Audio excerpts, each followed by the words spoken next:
Welcome home, guys. You're here on the Carl and Jinger channel, and today I'm going to be showing you guys some of my favorite apocalypse survival gadgets that actually work.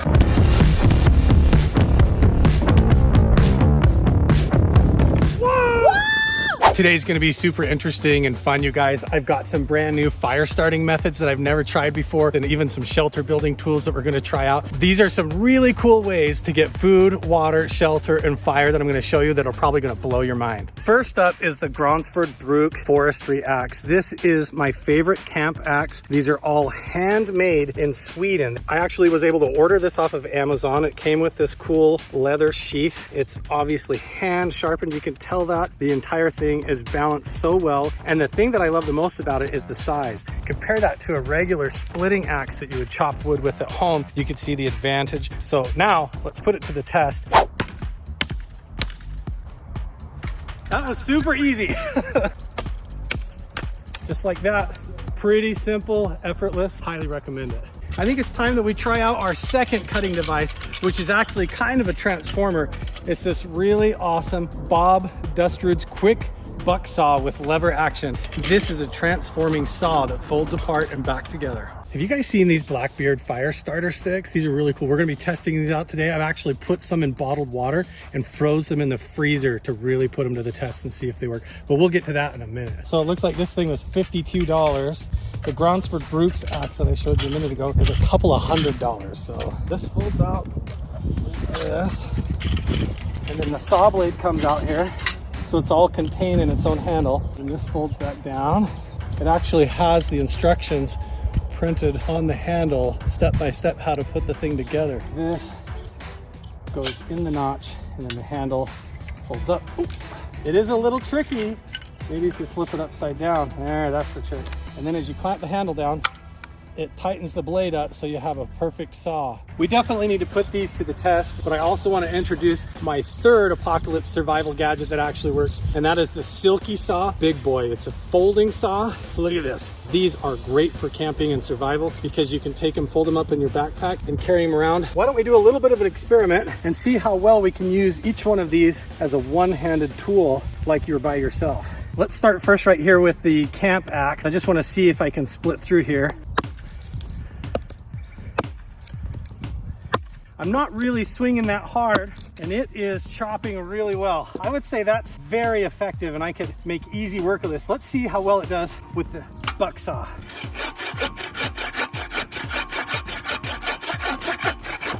That was fast. That took like almost no effort whatsoever. Split that one, look at that. Let's see how well the Big Boy Silky Saw does. I would say, running it one-handed, the Silky Saw is probably the easiest to utilize single-handed. The buck saw probably cut the most aggressive and the fastest. So I think each one has their own individual purpose depending on what you want to do. I am super curious, you guys. I just got this log. I'm just gonna kneel down right here. I just want to demonstrate 1, 2, 3, like what you can do here. Okay, so that's the axe. Here's the buck saw. Okay, there's your buck saw cut. Now we've got the Silky Saw. The Silky Saw is like effortless. I'm gonna be honest with you. I think when it comes to building the rest of the teepee for our survival shelter, I'm gonna go with the Big Boy Silky Saw. The Silky Saw has a really smooth, clean cut. The buck saw is a little bit of a rough cut. And then the axe, I mean, choppy chop. Well, look who just arrived. Ginger actually just showed up. She's working on the chicken coop in the back lot, and we're gonna see which out of the 3 cutting objects she is going to pick. So Ginger went with the Silky Saw naturally with her instincts. Let's see how it works. Good, smart. She's like scoring the wood to get it going. That's sharp. It's very sharp, okay. Right? Now try the buck saw for a second and see which one you think is better. I'll tell you right now, the Silky Saw makes a cleaner cut, so. Okay. Which one? I like this one.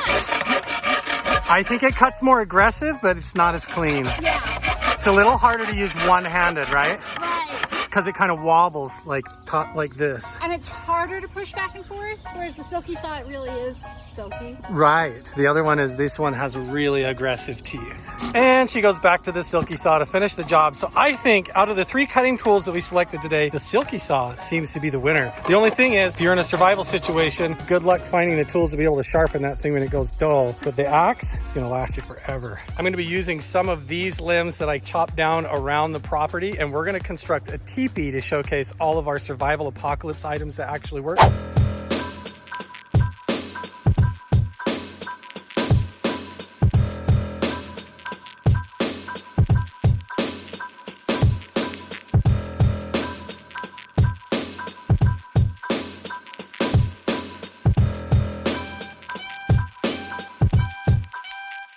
You guys, we did it. We successfully built an apocalypse survival teepee. So it's all made of this weatherproofed canvas tarp. There's room in here. I even got a camp chair. You can close the whole thing up like this. Close the door and tie it off around in the back. And then you're closed all in a teepee just like this.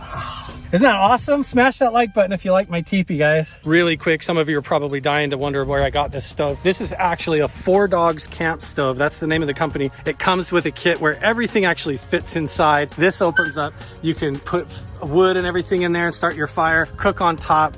It has legs that pop on and off. This is good enough to heat like a small cabin. Plus what's cool, I even got this water reservoir that sits on the side, and then it has a spigot that attaches right here. So as you heat up your stove to cook your food, you can have a whole basin full of hot water for camp. I feel like our shelter is pretty secure. The next thing that we need to do is secure some food. And I've got an experimental new way that I've never tried before, but I've seen done before, and that is the pocket shot. Have you guys ever seen these? This is the pocket shot arrow kit, and this is the pocket shot evolution of the slingshot. Let's just open each of these up and see what we've got here. This is the ammo for the pocket shot, and this is what it looks like out of the packaging. I think the idea is that you put one of these shots in down in here, grab a hold of it, and then you just pull back and fire just like a wrist rocket or a slingshot. With the pocket shot arrow kit, it's the same idea, except for you can slip an arrow all the way inside and actually fire it like a bow and arrow. We're gonna try that out as well. I've set up 3 targets about, I would say 30 yards away from the back of my teepee here. This is like a realistic shot with a pocket shot, maybe on a rabbit or a squirrel or something like that.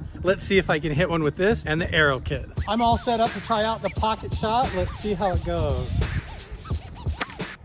Ooh, that went clear over. I think I hit a tree clear over the wall. Okay, I'm gonna try and aim a little lower. Those shoot really hard, but it is very difficult to be accurate. It's gonna take a lot of practice. Oh, I barely missed. It just went down and to the right. Let's try the arrow kit. I'm only gonna try this twice. Hopefully it works. Oh, that was pretty close. Oh, it just caught the wind and circled around. Ginger can't help it. She's got to take a shot. Yeah, what do you give me if I make this, Carl? What do you give me? Big hit. Yes! Whoa! Whoa! Whoa! Okay, try number 2, you guys. Whoa! That was so close. No kisses from me. Oh. We've got our shelter. We just hunted for food, and we're gonna pretend that we got food. Now we've just gotta filter some water and start a fire. You guys ready? I'm gonna show you some awesome gadgets to do that. I wanted to check on the Blackbeard fire starting sticks. I've got this one frozen in the bottle, and I left the shrink wrap on it, and then I thought we might as well put it all the way to the test, take it completely out of the shrink wrap and freeze it straight in a bottle of water and see if it still lights. I'm not gonna spend very long on this one, but I wanted to cover the importance of water filtration. If you have a whole camp or you're taking care of a lot of people, you're gonna wanna set up some kind of a water filtration system. And one that I like to use is to actually order these ceramic candle filters. This one came in a 4-pack. I set mine up inside a 5-gallon bucket like this, and with the bottom poking out the bottom like that. You can have this hung up at your camp so that it's underneath a rain catch or anything like that, and you come back and check it. You have a bigger bucket underneath catching all of the clean water. Another one of my favorite water filtration systems besides the ceramic water candle is the Aquamira Frontier emergency water filter. It's basically just a water filtration straw that you can fit into your pocket. This is literally all it is. It's a plastic straw in the water filtration system. So you just stick the straw on the end here, you suck the water up halfway, See how it filled up with that charcoal? How the first little batch of that come out gray like that? You don't want to drink that. So you're gonna clean that out and make sure it's coming through clear before you drink it. It won't hurt you, the charcoal. In fact, if you're eating in the wild, you're eating wild game, a little bit of charcoal in your food once in a while actually helps deworm you. So you can stick this in pond water, any kind of scummy water, stick it down in there. Tastes good. But you know what, just to be safe, I think we should get a fire going and see if we can boil it. I got some weeds, some dry stuff, and I chopped up some more limbs and everything. Let's try out our first Blackbeard fire starter set. So I'm just gonna take this rope and I wanna try some of it right here by itself. And then I'm gonna put a little bit over here in my tender bundle. Let's just see if this Blackbeard fire starting rope, if it actually ignites like it says it would. Here's the tender bundle. Let's see how this lights up. Immediately lit up and have a flame right there. Let's see if the Blackbeard stuff actually catches fire here the same rate. That's pretty good. I think the part I'm most excited about to see if it can still work when it's frozen in a block of ice. That's what I've seen. Let's try that. It's still burning, still going. Well, there's the advantage right there. The burn time on the rope is way longer than the regular grass. So this went out immediately, and the Blackbeard fire starting rope is still burning strong inside. So that's a really good tender. Okay guys, this is the final test. I've got some of that Blackbeard rope. I've froze it down inside a block of ice. I'm just gonna take my pocket knife, rough up the rope a little bit right here. I'm just gonna try to set this with the Bic. There you go. And we are gonna start a fire with ice. Look at this. It's totally lit inside the entire thing of ice, and we can just sit it right in there and it'll burn like a candle, or I can touch it off on the tinder. There you have it.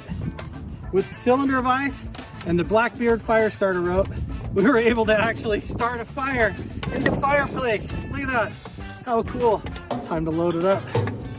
You guys, we totally did it. We were able to use our survival gadgets that actually work and put them to the test to build a survival shelter teepee, and also to get firewood, to start a fire, get water and food and everything in order to make it through Doomsday. If you guys like this video, make sure and check out the other ones that you see on screen, and don't forget to subscribe if you haven't already. Let me know what you think of this one. We'll see you guys in the next one. Bye. That's way cool. Hey, look, the dog's taking it. Hi.